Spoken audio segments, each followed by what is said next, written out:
This advanced base, or space station, will be headquarters for the final ascent to the moon. Our space satellite will have the shape of a wheel, measuring 200 feet across.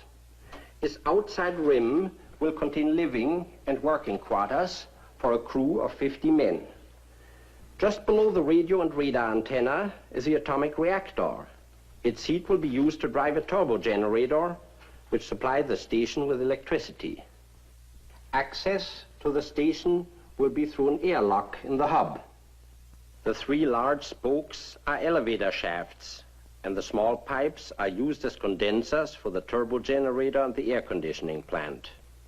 The entire wheel will slowly rotate at 3 revolutions per minute. The resulting centrifugal force will produce an artificial gravity for the men in the rim. Notice that the floors are placed so that the men stand with their heads toward the hub. The wheel is divided into 9 sections. The first section is headquarters and communications. The next section will be for Earth weather observation and prediction.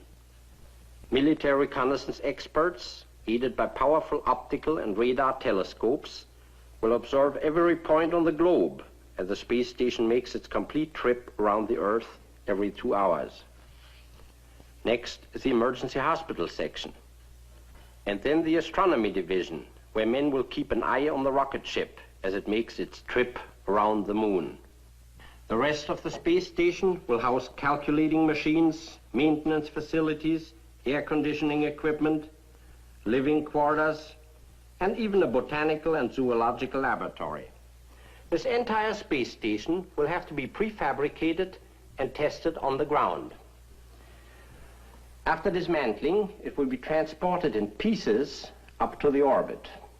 Construction of the space wheel now begins. The sides of the cargo nose are mechanically separated. Built-in tanks of compressed air inflate this large plastic inner section of the hub.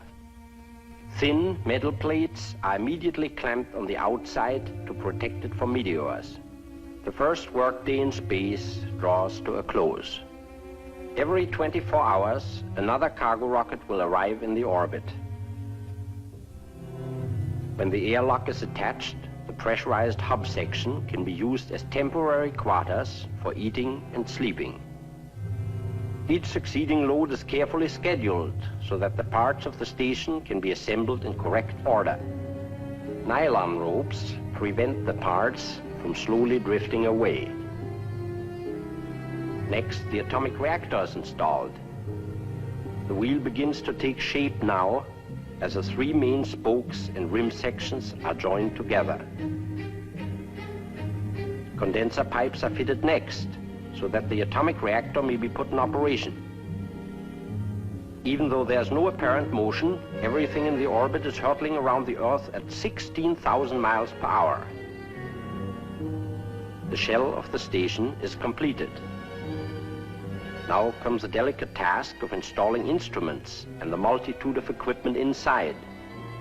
Finally, 2 small rocket motors on the rim, blasting for a few seconds, will set the wheel in permanent motion to revolve 3 times a minute.